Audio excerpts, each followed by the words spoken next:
So I will continue my video session for 5070. I was doing variant 21. It's of summer 2024 and I'm done till question number 4.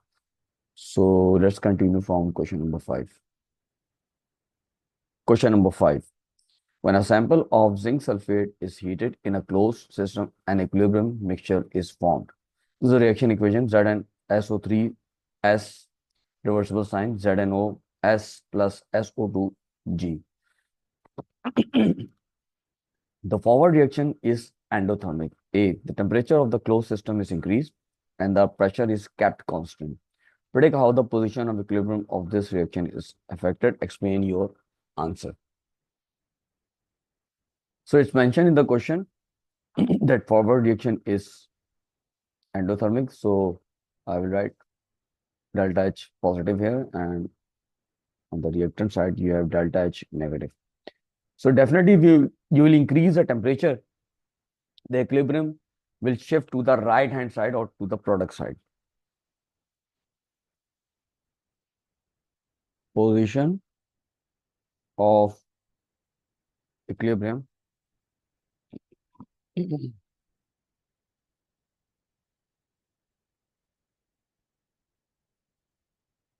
will shift to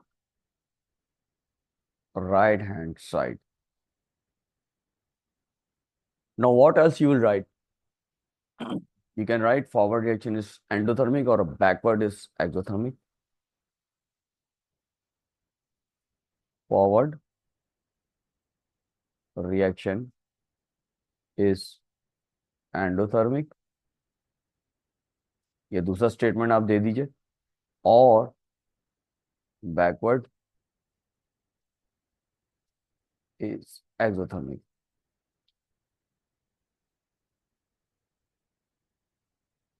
इसमें आप ये statement भी दे सकते हैं to absorb thermal energy. To absorb thermal energy.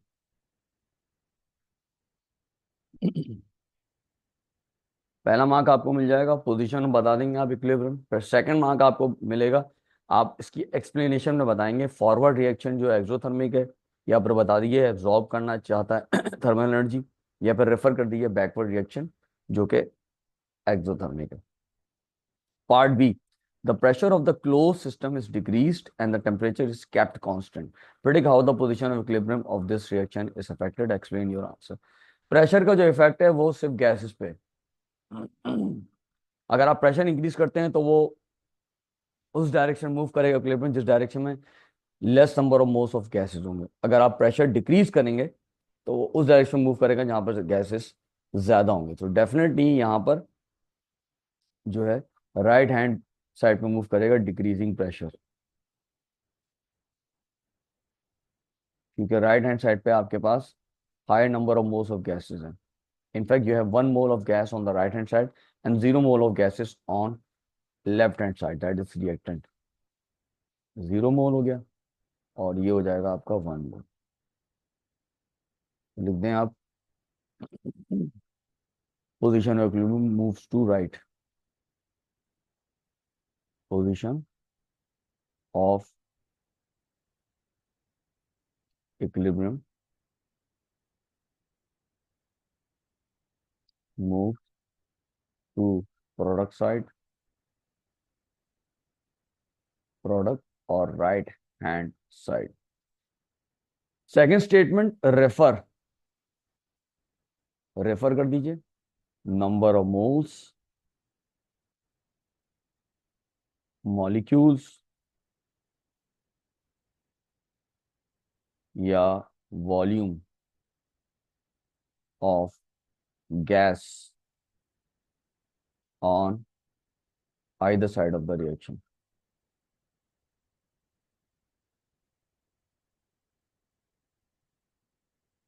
यानी कि right hand side पे you have higher number of moles हो जाएंगे, लेफ्ट हैंड साइड पे आपके पास लेस नंबर ऑफ मोल्स या मॉलिक्यूल्स या वॉल्यूम ऑफ गैस हो जाएंगे. ये आप इनमें से कोई भी आप स्टेटमेंट दे सकते हैं. Part C. Calculate the maximum mass of zinc oxide that can be made from 25.5 gram of zinc sulphite. मैं रिएक्शन इक्वेशन दोबारा लिख रहा हूँ यहाँ पर ताकि हमें कैलकुलेशन में आसानी हो। ZnSO3 gives ZnO plus SO2। ZnSO3 ZnO plus SO2। State भी लिख देते हैं, यहाँ पे गैस स्टेट है, ये सॉलिड है और ये भी सॉलिड है। मास की बात कर रहे हैं, so we need to the MR of both zinc sulphide and zinc oxide. MR हमें चाहिए होगा ZnSO3 और ZnO का। जिंक सल्फर ऑक्सीजन देख लेते हैं, वेर इज जिंक। जिंक यहाँ पर है, इसका 65 है। सल्फर, हेयर इज सल्फर, इसका 32 है AR। ऑक्सीजन इसका 16 है। तो ये कर लेते हैं हम, 65 मल्टीप्लाई बाय 165 आ जाएगा, प्लस 1 मल्टीप्लाई बाय 32, 32 हो जाएगा। 3 मल्टीप्लाई बाय 16, 3 मल्टीप्लाई बाय 16 आपके हो जाएगा 48। इसको ऐड कर लेते हैं, 65 plus 32 plus 48, 145। ZnO 61 multiply by 65, 65 हो जाएगा। ऑक्सीजन 1 मल्टीप्लाई बाय 16, 16 हो जाएगा। 65 प्लस 16 81। अब ये हमारे पास जो इंफॉर्मेशन आ गई है, हम इसको ग्राम्स में एक्सप्रेस कर देंगे। ये ZnO है और ये ZnSO3 और ये ZnO है। So 145 grams, 145 grams produces 81 grams ZnO। Therefore हमें क्वेश्चन में कितना दिया हुआ, 25.5, 25.5 gram produces X gram ZnO। इसका आंसर आ जाएगा, क्रॉस कर लीजिए, ये हो जाएगा X is equal to 81 multiply by 25.5 divided by 145।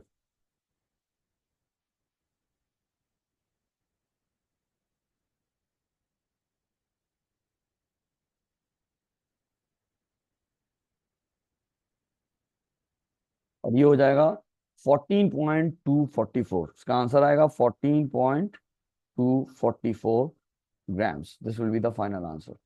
Moving to next part, D. Zinc oxide reacts with both aqueous sodium hydroxide and dilute hydrochloric acid, but sulfur dioxide only reacts with aqueous sodium hydroxide. Explain why. 2 marks का है, दोनों बता दीजिए आप कौन से type of oxide. Refer type of oxides, बता दें इनमें से कौन कौन सा वाला ऑक्साइड है। जिंक ऑक्साइड जो एम्फोटेरिक है, लिख दें आप, जिंक ऑक्साइड इज एम्फोटेरिक, इसी वजह से ये दोनों से रिएक्ट कर रहा है। एसिड से भी रिएक्ट कर रहा है और अल्कली से भी रिएक्ट कर रहा है, जबकि सल्फर डाइऑक्साइड जो एसिडिक ऑक्साइड है।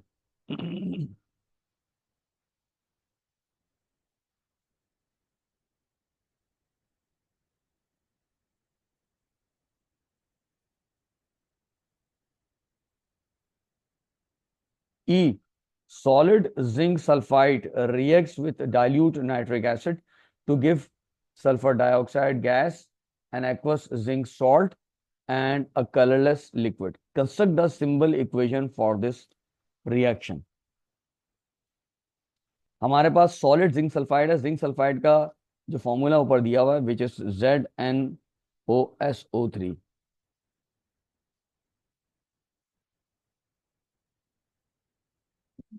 और ये है आपका सॉलिड स्टेट में, plus dilute nitric acid HNO3 है इसका formula, HNO3 nitric acid HNO3 होता है, एक्वस देंगे आप।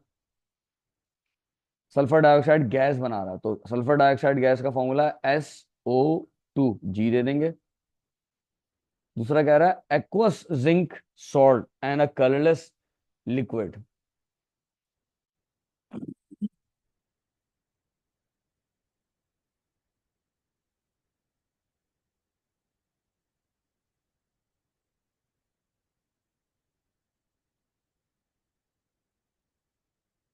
तो अगर हम देखें, जो सॉल्ट बनेगा हमारा ZN और NO3 के दरमियान बनेगा, ZN और NO3। दूसरी जो सब्सटेंस हमारे मिलेगा यहाँ पर, जो लिक्विड है, colourless liquid, it must B water, oxygen left and water, तो ये हो जाएगा H2OL हो जाएगा। अब जिंक और नाइट्रेट आयन, इसके दरमियान फॉर्मूला प्रिडिक्ट करते हैं। NO3, जिंक की +2 है वैलेंसी, फिक्स वैलेंसी होती है, नाइट्राइड आयन की -1 है। इग्नोर कर दीजिए चार्जेस, अब इनको स्वैप कर दीजिए नंबर्स को, what you will get, ZnNO3 whole twice, यहाँ पे आ जाएगा ZnNO3 होल ट्वाइस। 2 मार्क्स की इक्वेशन है, इसको बैलेंस कर लेते हैं, यहाँ पे 2 लगा लेंगे, बैलेंस हो जाएगी, nice balance. Moving to next part, question number 6।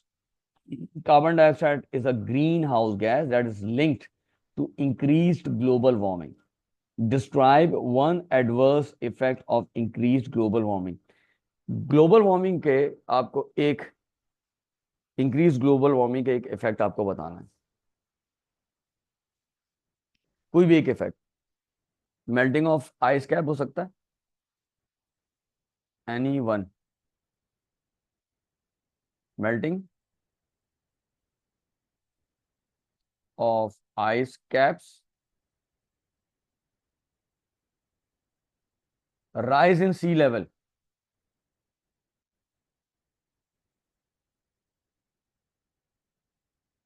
या फिर climate change.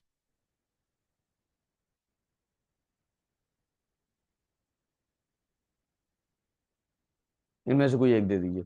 B, describe how carbon dioxide causes global warming. ये किस तरह ग्लोबल वार्मिंग कॉज कर रहा है? कार्बन डाइऑक्साइड करता है क्या है, ये थर्मल एनर्जी, जो सन से जो हमें एनर्जी मिल रही है, थर्मल हीट एनर्जी, उसको एब्जॉर्ब कर लेता है। पहला काम तो ये करता है। दूसरा क्या करता है, ये रिड्यूस करता है, स्टॉप करता है थर्मल एनर्जी का लॉस इनटू स्पेस। और तीसरा काम क्या करता है, ये तीसरा काम ये करता है, यही जो थर्मल एनर्जी है इसको रिफ्लेक्ट करता है, इमिट करता है बैक टू द अर्थ। इसी वजह से ये ग्लोबल वार्मिंग होती है। ग्लोबल वार्मिंग जो है राइज इन टेम्परेचर है, rise in temperature of the earth.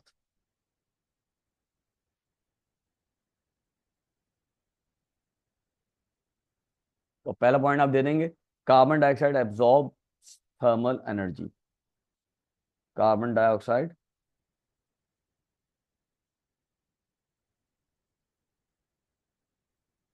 Absorbs thermal energy. दूसरा पॉइंट क्या दे देंगे आप, रिड्यूस कर रहा है या स्टॉप कर रहा है, रिड्यूसेस और स्टॉप्स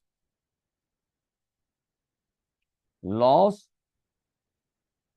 ऑफ थर्मल एनर्जी। खाली यहां पर बात खत्म नहीं होगी, आपको ये बताना पड़ेगा रिड्यूस किस तरह रिड्यूस कर रहा है, कैसे रिड्यूस कर रहा है, कहां जाने से रोक रहा है, इनटू स्पेस, स्पेस में नहीं जाने दे रहा ये सब। इसी वजह से तो टेम्परेचर यहाँ पे बढ़ रहा है। फिर क्या करेगा, ये इमिट कर रहा है, रिफ्लेक्ट कर रहा है, emission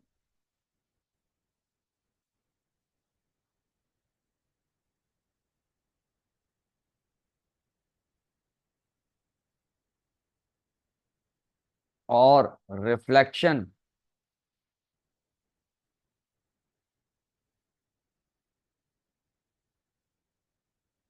of thermal energy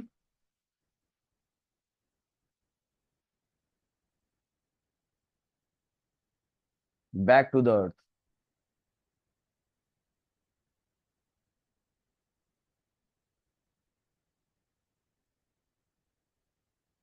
C, photosynthesis removes carbon dioxide from the atmosphere. Photosynthesis carbon dioxide को रिमूव कर रही है एटमॉस्फेयर से। Number 1, write the word equation. Word equation क्या रहा है, फोटोसिंथेसिस की आप वर्ड इक्वेशन दे दें। कार्बन डाइऑक्साइड वाटर का रिएक्शन है, हमें ग्लूकोज और ऑक्सीजन मिलती है, कार्बन डाइऑक्साइड प्लस वाटर, और प्रोडक्ट हमें मिल रही है ग्लूकोज प्लस ऑक्सीजन।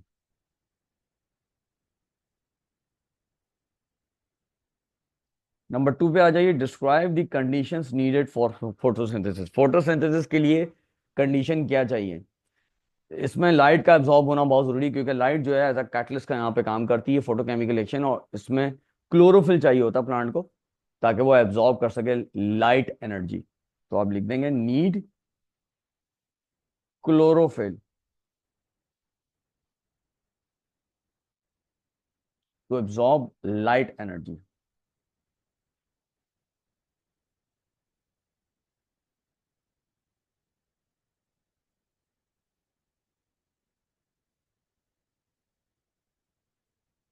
अब आ जाइए पार्ट डी पे, explain one strategy to reduce global warming cause by carbon dioxide. कोई एक स्ट्रैटेजी बताइए जिससे हम रिड्यूस कर सकते हैं ग्लोबल वार्मिंग जो कार्बन डाइऑक्साइड से हो रही है।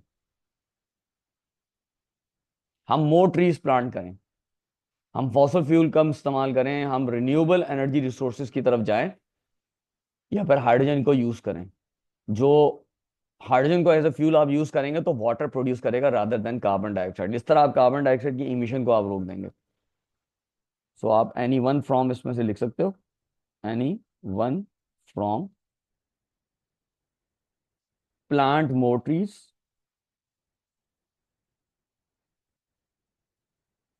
ज्यादा ट्रीज आप प्लांट कर लें। डिक्रीज करने use of fossil fuels, decreasing use of fossil fuels. और तीसरा क्या है? यूज करें आप renewable energy resources, use more renewable energy resources. या फिर आप हाइड्रोजन को एज अ फ्यूल यूज करना है, और use hydrogen as a fuel, use hydrogen as a fuel, क्योंकि ये वाटर प्रोड्यूस करता है instead of carbon dioxide which produces H2O rather than CO2। CO2 responsible है फॉर ग्लोबल वार्मिंग, हमें इसका इमिशन जो है रोकना है। Number 7, chlorine is a gas at room temperature. Iodine is a solid at room temperature. A sample of chlorine has a volume of 240 centimeter cube at room temperature and pressure. The pressure of the sample is increased at room temperature. Describe and explain in terms of kinetic particle theory what happens to the volume of the sample. अब आपने pressure बढ़ाया है, एक sample है आपके पास chlorine का, उस पर आप प्रेशर आप बढ़ा रहे हैं। सो वॉल्यूम पे क्या फर्क पड़ना चाहिए? अगर ये आपके पास गैस रेंज है,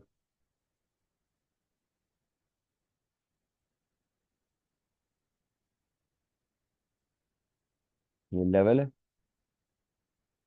ठीक है, इनिशियल लेवल है, और आपने जब प्रेशर बढ़ाया तो क्या होगा?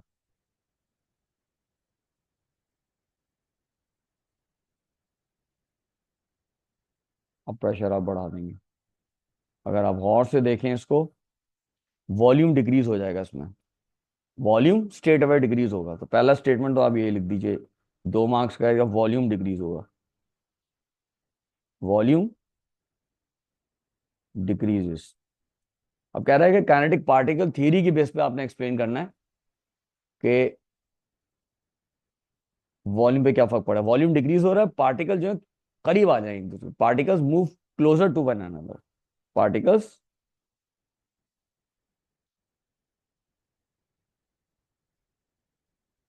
Move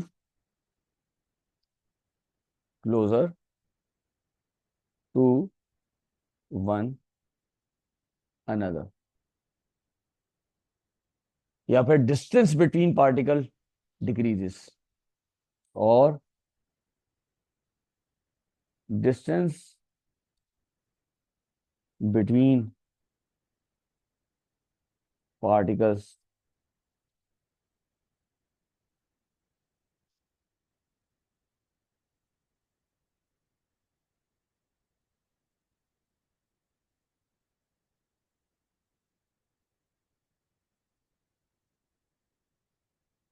B, when heated at atmospheric pressure, iodine changes directly into a gas without becoming a liquid. जब हीट करेंगे हम एटमॉस्फेरिक प्रेशर पे, आयोडीन चेंज हो रहा है गैस स्टेट में। सॉलिड से आयोडीन एग्जिस्ट करता है, ये आयोडीन है, iodine is in group 7, it exist in the solid state. ये सॉलिड से गैस स्टेट में कन्वर्ट होगा without becoming a liquid. Solid to gas. कह रहा है describe the changes in particle separation, arrangement and motion during this change. देखें separation में आपके पास बात हो रही है डिस्टेंस की, पार्टिकल के दरमियान जो डिस्टेंस जो था वो क्या होगा,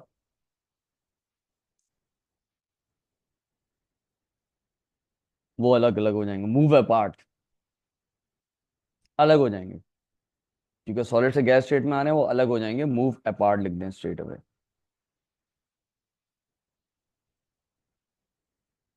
यहाँ पे सेपरेशन ज्यादा होगी, अरेंजमेंट में आपके पास जो है ऑर्डर टू रैंडम हो जाएगा। पहले ऑर्डर सॉलिड में ऑर्डर्ड में फॉर्म में थे, और ये रैंडम में आ जाएगा। मोशन में आपका सॉलिड स्टेट में वाइब्रेट करता है to moving in all direction, vibrating to moving in all direction हो जाएगा, रैंडम मूवमेंट हो जाएगी, क्योंकि गैस स्टेट है, सारे डायरेक्शन में ये मूव करेंगे।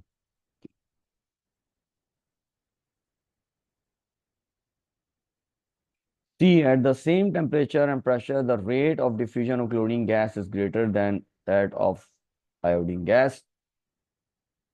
दोनों डायटोमिक स्टेट में एग्जिस्ट करते हैं। क्लोरीन जो है Cl2 है, आयोडीन हमारे पास I2 है। कह रहे क्यों क्लोरीन गैस की जो है रेट ऑफ डिफ्यूजन जो है वो ग्रेटर है देन आयोडीन। अगर आप देखें आयोडीन और क्लोरीन के ऊपर, ये क्लोरीन है और ये आयोडीन है, और आयोडीन का अगर आप MR निकालते हैं तो 35 को आप 35.5 को 2 से मल्टीप्लाई करेंगे। For iodine you have to multiply 127। Cl2 में 35.5 को आप मल्टीप्लाई करते हैं 2 से, you will get 71 as its MR। What about iodine, iodine में आपको मल्टीप्लाई करना होगा 127 को 2 से, what you will get, you will get 254। 254 हो जाएगा इसका मास। इसका मतलब है कि आयोडीन जो हैवी है उसका मास ज्यादा है। तो स्ट्रेट अवे आप रेफर कर दें MR, क्लोरीन का जो MR है, chlorine has a lower relative molecular mass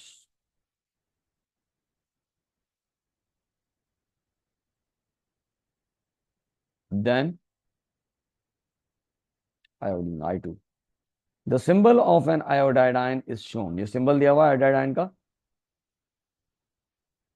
इसके ऊपर चार्ज भी दिया हुआ है, माइनस चार्ज। माइनस चार्ज का मतलब इसका एक्स्ट्रा इलेक्ट्रॉन, एक electron extra. Complete table 7.1 about this iodide. Electrons आपको निकालना है 53 है, 53 में आप ऐड कर दीजिए 1, व्हाट यू विल गेट +1, ये हो जाएगा 54 हो जाएगा। न्यूट्रॉन कितने होंगे, न्यूट्रॉन निकालने के लिए आपको subtract 53 from 126, 126 minus 53, what you will gate 126 minus 53, 73 आ जाएगा। यहाँ पे आप क्या आ जाएगा 73 हो जाएगा। ये 54 है, इलेक्ट्रॉन्स यहाँ पे 54 है, न्यूट्रॉन आपके पास आ गए 73। व्हाट अबाउट प्रोटॉन, 53 होंगे, प्रोटॉन नंबर दिया हुआ है। Moving to next question, question number 8। Figure 8.1 is a flow diagram showing information about some organic chemical reactions। कुछ organic chemical reactions हैं दिए हुए। A है हमारे पास, हमें नाम नहीं पता A का क्या है। B एस्टर है, C प्रोपेनोइक एसिड है, D comma gas E and water, फिर D एंड गैस F, फिर एस्टर G है। Interesting.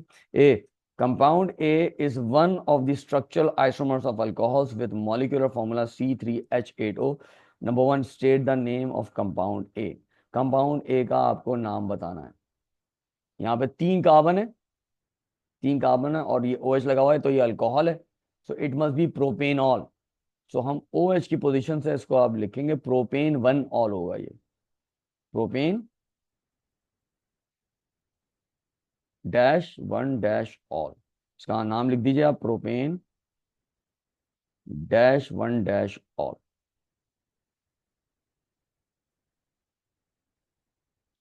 Number two, draw the displayed formula of the other structural isomer of C3H8O, that is an alcohol. Alcohol होना चाहिए, आप isomer कह रहा है, ये बना दिए displayed formula of the isomer. आपने कुछ नहीं करना है इसमें, just change the position of OH, change the position of OH, middle में ले आते हैं हम, ये हमें आइसोमर मिल जाएगा। डिस्प्लेड फॉर्मूला बनाना है, शो एवरी बॉन्ड 1 2 3, और मैं OH शो कर देता हूँ। यहाँ पे OH आ गया, O बॉन्ड H, ये आप हाइड्रोजन शो कर देंगे, ये इसका आइसोमर हो जाएगा। अगर नाम की बात करें तो उसका नाम हो जाएगा propane 2 ol. They are not asking about the name, just draw the displayed formula. B, draw the displayed formula of ester B. Ester B कौन सा है? एस्टर बी का डिस्प्लेड फॉर्मूला बनाना है मुझे। एस्टर बी, प्रोपेन 1 ऑल को आप react कर रहे हैं एथेनोइक एसिड से, ये एथेनोइक एसिड है।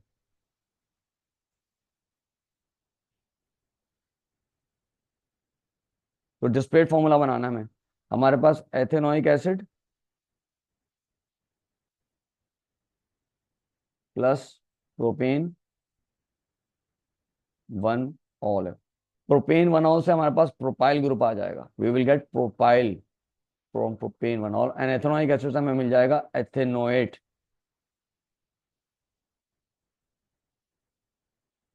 डिस्प्लेड फॉर्मूला आपको बनाना होगा प्रोपाइल एथेनोएट, प्रोपाइल, ये रहा प्रोपाइल 1 2 3। कार्बन की वैलेंसी सर्टिफाई कर लेते हैं, और ये ज्वाइन करेगा एथेनोएट, एथेनोएट आयन ये रहा, O bond C double bond O bond CH3, ये प्रोपाइल एथेनोएट हो जाएगा। This will be the correct displayed formula for the ester B, which is propyl ethanoate. C, draw the structural formula of propanoic acid. Propanoic acid का कह रहा है structural formula बता दीजिए। Propanoic acid general formula carboxylic acid का CnH2n+1 COOH। याद रखिएगा इसमें n की वैल्यू 2 होगी, not 3, N2 not 3। Propanoic acid की वजह से आप कंफ्यूज नहीं होएगा कि 3 लेंगे n की value. The reason is that इसमें आप COOH का कार्बन भी काउंट करते हैं in order to name it. Total number of carbon आप काउंट करते हैं इसके अंदर। सो ये आप n की वैल्यू 2 लेंगे तो ये हो जाएगा, इसका फॉर्मूला क्या होगा, पहले मैं मॉलिक्यूलर फॉर्मूला लिख लेता हूँ, फिर हम स्ट्रक्चर फॉर्मूला बनाते हैं। ये हो जाएगा C2, 2 multiply by 2 is 4, 4 + 1 is 5, H5COOH। अब मुझे स्ट्रक्चर फॉर्मूला बनाना है। स्ट्रक्चर फॉर्मूला या कंडेंस फॉर्म, कंडेंस फॉर्म क्या होगा, CH3.CH2.COOH, ये इसका हो जाएगा structural formula. Moving to next part, part D, state the name and formula of compound D. Compound D का नाम बता दें, नाम और formula. Compound D, you are reacting magnesium with propanoic acid. Compound D हमें क्या मिलेगा, compound D must be the salt of propanoic acid, salt of propanoic acid, magnesium salt of propanoic acid, magnesium salt किसका, propanoic acid. तो propanoic acid से हमें propanoate ion मिल जाएगा।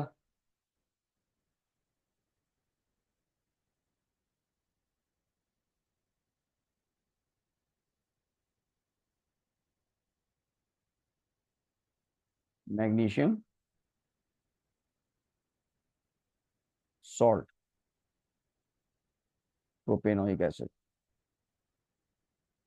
तो हमें मिलेगा, ये इसका नाम जो होगा वो होगा मैग्नीशियम प्रोपेनोएट। मैग्नीशियम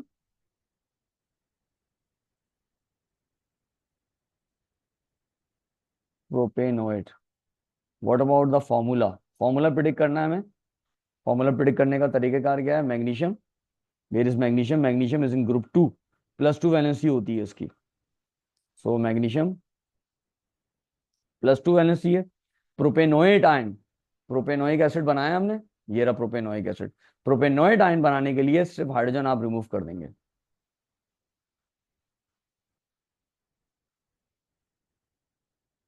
ठीक है, ये हाइड्रोजन आपने रिमूव कर देना है। Propanoate ion, propanoic acid CH3CH2COOH, ये रिमूव हो जाएगा। So you will get propanoate ion CH3CH2CO2 या C ये -1 चार्ज होता है, इग्नोर कर दें चार्जेस। तो these numbers will be swapped, swap कर दीजिए नंबर्स को। What you will get? You will get Mg bracket CH3CH2C whole twice. लिख देते हैं यहां पर MgCH3CH2C होल ट्वाइस। इसको हम ऐसे भी लिख सकते हैं, ब्रैकेट में CH3CH2COO होल ट्वाइस और मैग्नीशियम आप Mg दे दें यहां पर। E, state the name of gas E and gas F. Gas E और गैस एफ बताइए।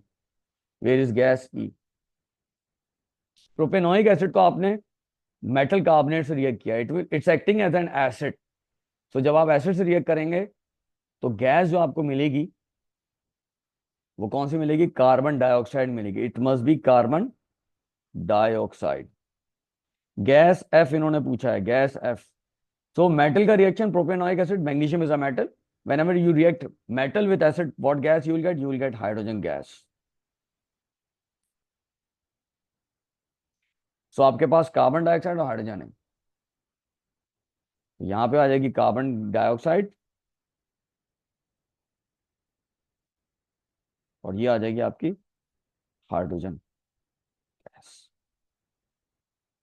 Moving to next part, state the name of ester G. Ester G का नाम बताइए। एस्टर जी कौन सा है? प्रोपेनोइक एसिड का रिएक्शन है एथेनॉल के साथ। एथेनॉल और प्रोपेनोइक एसिड है। Ethanol plus propanoic acid. So you must be getting the alkyl group from alcohol, which is ethanol in this case. So the ester must be ethyl and propanoid must be coming from propanoic acid, ethyl propanoate. ये हो जाएगा propanoate, ethyl propanoate acid. So question number 9. Polymers are made by either an addition reaction or a condensation reaction. A. Describe the difference between addition and condensation polymerization. Addition polymerization के अंदर जो है joining of monomers होता है और एक single product मिलती है, जबकि कंडेंसेशन के अंदर हमें एक पॉलीमर मिलता है, उसके साथ एक सिंपल कंपाउंड भी मिलता है, सिंपल मॉलिक्यूल, जैसे वाटर है और HCl है। इसके अलावा जो डिफरेंसेस हैं उनमें एडिशन पॉलीमर का जो एम्पेरिकल फॉर्मूला है वो मोनोमर का जो है वो सेम होगा, जबकि कंडेंसेशन में ऐसा नहीं है। एडिशन पॉलीमर के अंदर जो carbon carbon double bond use होता है, जबकि कंडेंसेशन के अंदर दो डिफरेंट फंक्शनल ग्रुप्स यूज हो रहे होते हैं। तो हम इनमें से कोई सा दो पॉइंट लिख सकते हैं, एनी टू फ्रॉम। ये एडिशन का आ जाएगा यहाँ पर और ये कंडेंसेशन का आ जाएगा।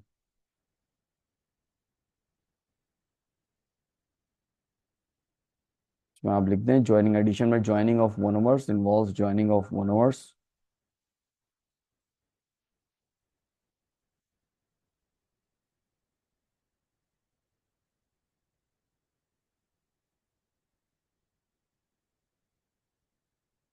Give single product.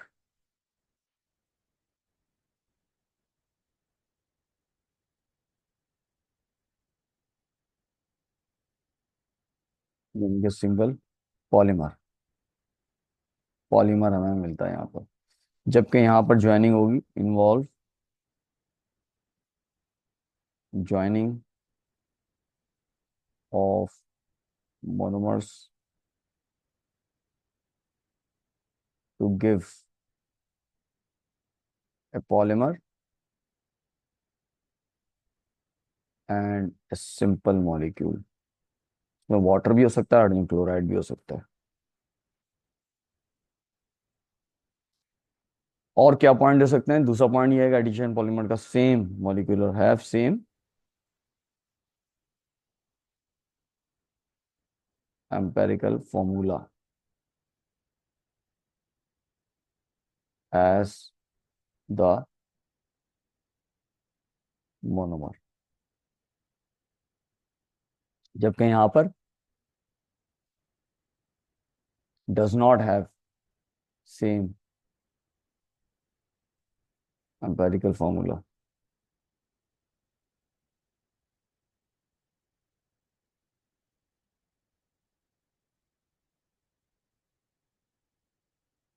As the monomer. Last point जो है एडिशन के अंदर, monomer uses a carbon carbon double bond. Monomers uses the carbon double bond carbon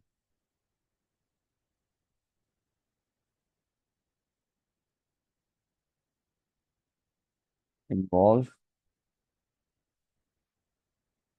monomers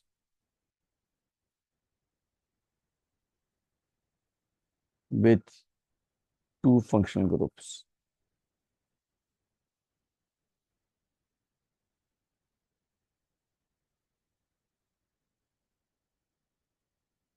Part B, PET is a condensation polymer. Name the type of the linkage that bonds the repeat units to one another in PET. PET is polyester, polyethylene है, polyethylene और polyester। तो उसके अंदर जो linkage आएगी वो ester linkage आ जाएगी। Straight away आप लिख दीजिए ester. C, a polymer contains 47.1% carbon, 6.5% hydrogen, and 46.4% chlorine by mass. Calculate the empirical formula of this polymer. Steps हम फॉलो करेंगे। हमारे पास कार्बन है, हाइड्रोजन है, क्लोरीन है। कार्बन हमारे पास है 47.1%, हाइड्रोजन हमारे पास है 6.5%, क्लोरीन हमारे पास है 46.4%। कार्बन, हाइड्रोजन और क्लोरीन का यार देख लेंगे। हाइड्रोजन का 1 है, कार्बन का 12 है, क्लोरीन का 35.5 है। तो यहाँ पर आ गया 12, डिवाइड करने के 12 से। हाइड्रोजन में 6.5 divide by 1, chlorine 46.4 divided by 35.5। So 47.1 divided by 12, we will get 3.925, 3.925, जबकि हाइड्रोजन में हमें 6.5 ही मिलेगा।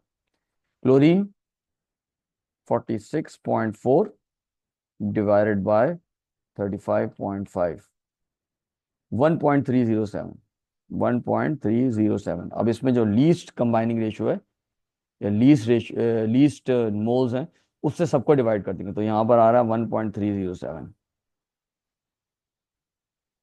1.307।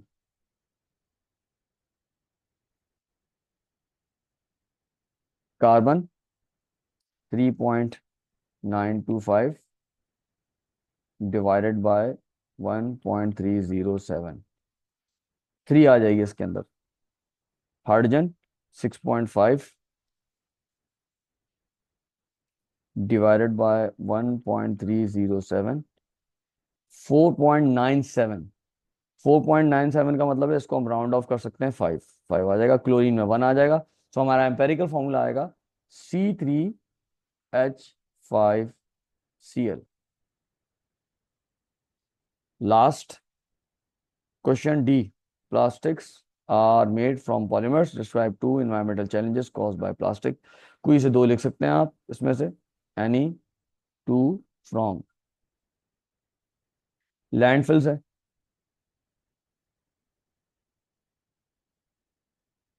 उसके अलावा क्या, accumulation of plastics in ocean.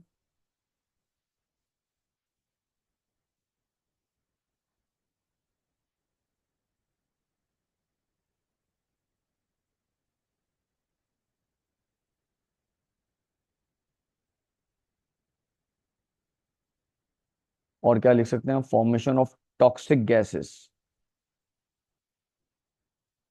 Formation of toxic gases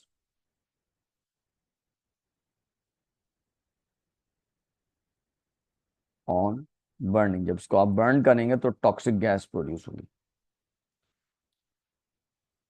that's all.